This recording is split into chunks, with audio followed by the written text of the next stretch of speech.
Bonjour à tous, je suis ravie de vous retrouver pour cette édition. Aujourd'hui dans l'actualité, record de chaleur battu sur la Vendée. Il a fait très chaud aujourd'hui.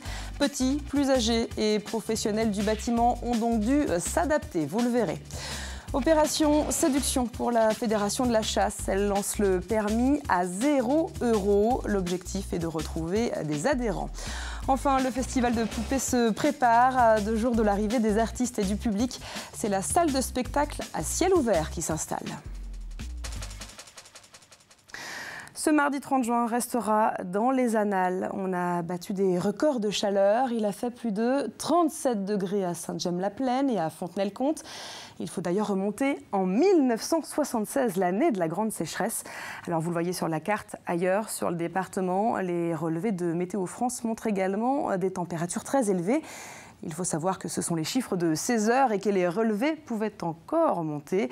Il faut-il rappeler que normalement, un 30 juin, il fait seulement entre 22 et 25 degrés.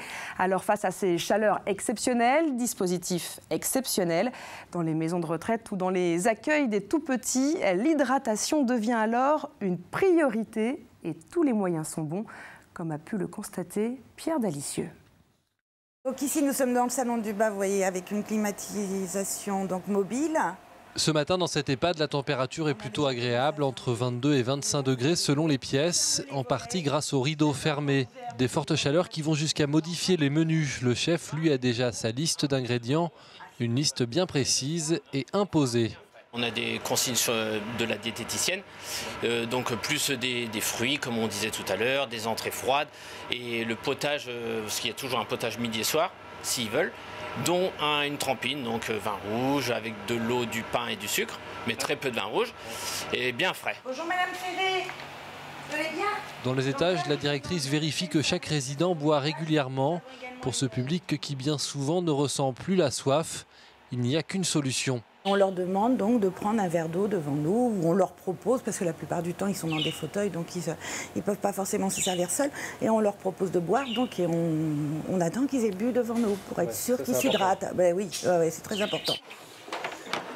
Autre population sensible aux fortes chaleurs, les enfants en bas âge. Dans la plupart des crèches, les jeux d'eau quasi indispensables dans ces moments-là ne se font pas dehors, même à l'ombre. Pas question de sortir aujourd'hui, il fait trop chaud. Le matin, nous avons mis les stores pour pouvoir avoir une température agréable et du coup les enfants prennent beaucoup de plaisir à jouer, à faire des petits jeux d'eau à l'intérieur.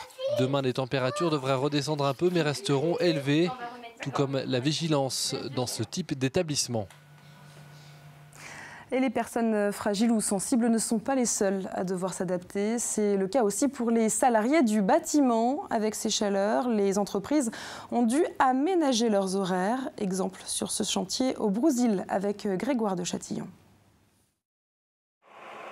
3 couches de gravillon, puis 2 couches de goudron sur 900 mètres de voirie. Voilà le programme de la matinée, puisque sur ce chantier, l'équipe ne travaillera quasiment pas l'après-midi. Leur direction leur a exceptionnellement aménagé des horaires plus confortables en vue de la grosse chaleur annoncée. C'est-à-dire que là, on embauche à 6 h du matin au lieu de 8 h. Et on débauche plus tôt aussi, c'est pareil. Au lieu de débaucher à 15 h, à 17 h 15, on débauche à 13 h 15. 6 h, 13 h 15, au lieu de 8 h, 17 h 15, c'est naturellement plus vivable, surtout quand on travaille sur ces routes peu ombragées. C'est plus confortable, le matin il fait frais, c'est plus agréable de travailler en bonnes conditions, quoi. Parce qu'avec la chaleur, ça nous donne de la fatigue, quoi, en plus, quoi. Pas de climatisation dans le véhicule, alors Philippe boit beaucoup, surtout que son camion ne réalise ses manœuvres qu'en vitesse très lente. Le camion est quasiment arrêté. Quasiment arrêté, quoi. Quand le camion il tourne, on met le ventilo, on prend de l'air frais, mais le camion est quasiment arrêté, quoi. La décision est prise. Pour demain, la direction maintiendra pour ses équipes les mêmes horaires qu'aujourd'hui.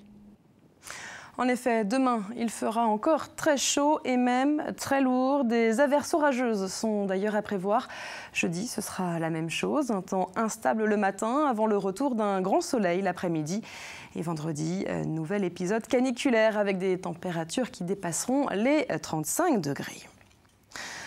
L'actualité, c'est aussi de plus en plus d'enfants qui sont placés dans des familles d'accueil. C'est le constat du conseil départemental. Ils forment donc des assistants familiaux. 21 d'entre eux viennent d'ailleurs de recevoir leur diplôme. Vous le voyez sur ces images. Ces personnes ont suivi une formation de 300 heures pour pouvoir ensuite accueillir un enfant. Le jeune pris en charge vivra ensuite chez l'assistant familial 24 heures sur 24, de quelques jours à quelques années.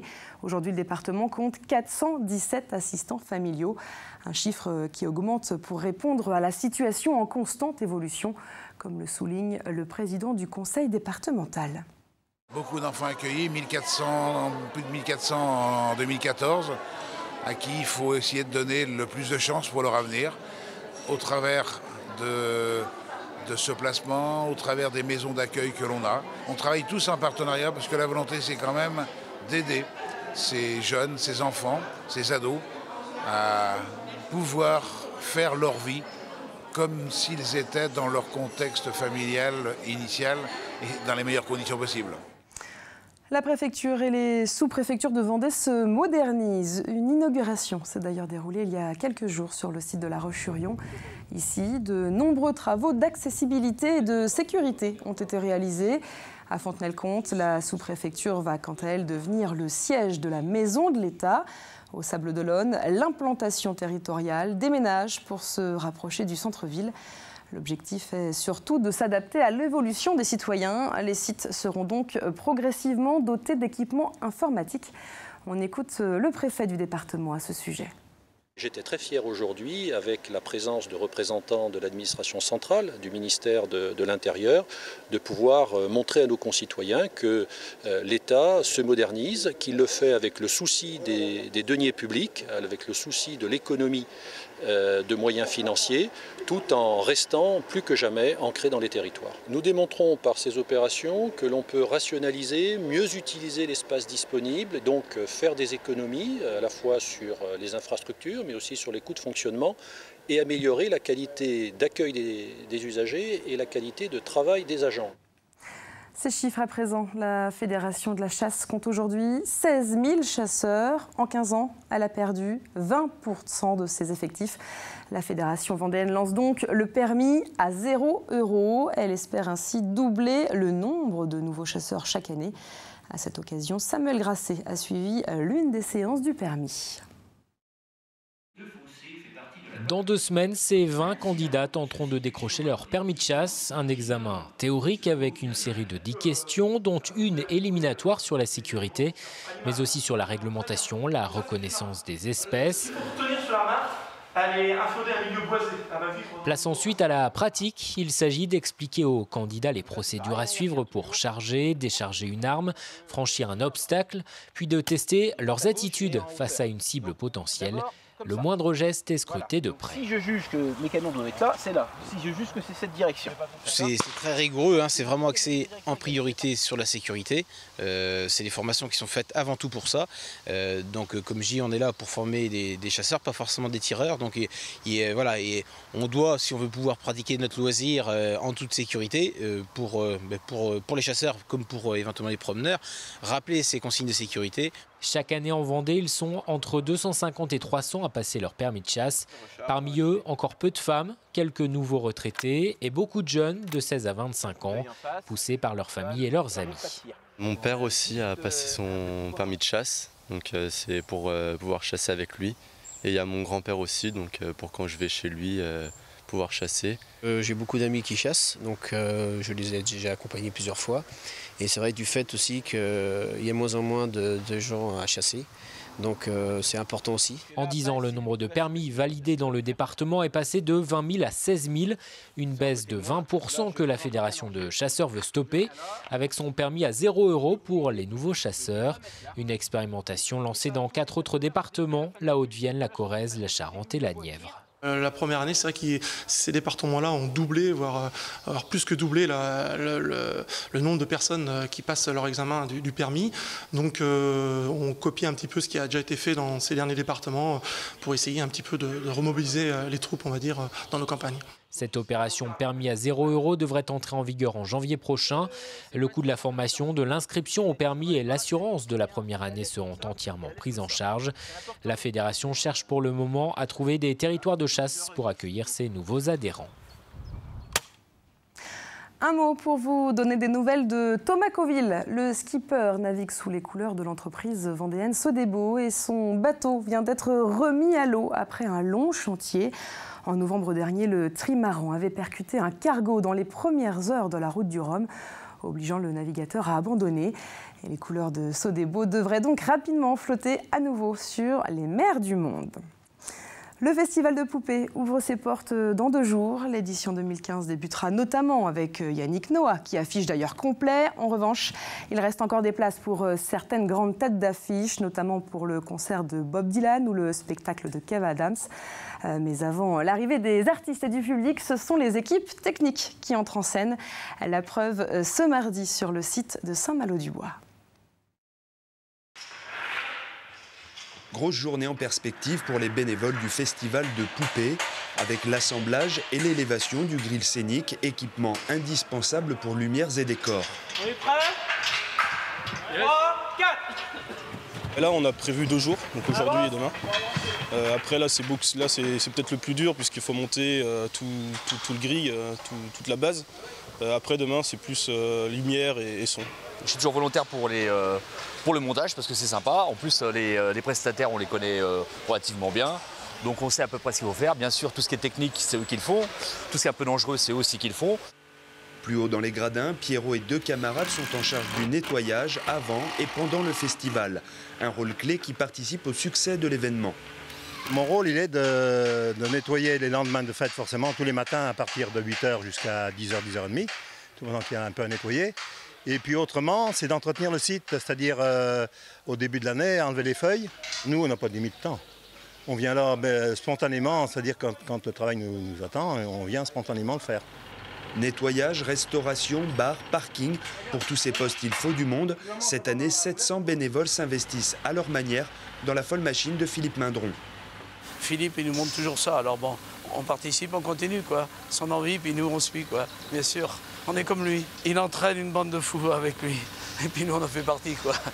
Et cette 29e édition risque fort d'être la dernière avec cette configuration. Un projet d'agrandissement et de rénovation de l'espace scénique est en cours pour plus de visibilité et moins de contraintes techniques. Tout comme le site, un peu vieillissant, qui sera lui aussi remodelé à l'occasion du 30e anniversaire du festival. On regarde à présent les prévisions et le temps restera encore très agréable, même si quelques orages pourraient éclater.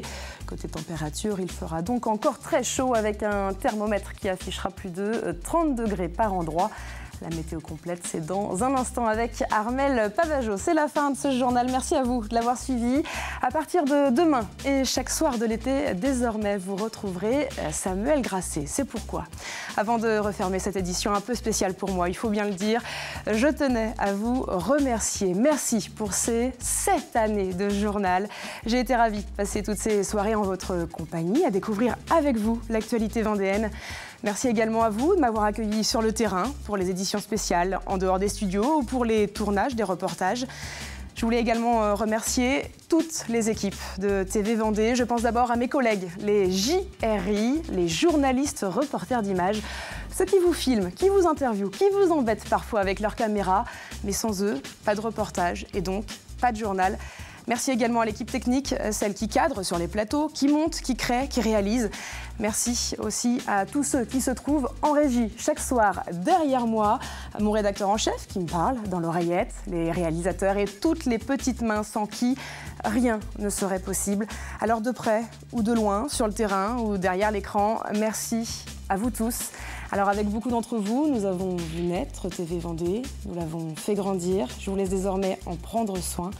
Et je finis en vous disant à très bientôt. Et on va terminer avec ces images d'un mardi 30 juin qui restera marqué par cette très belle journée d'été.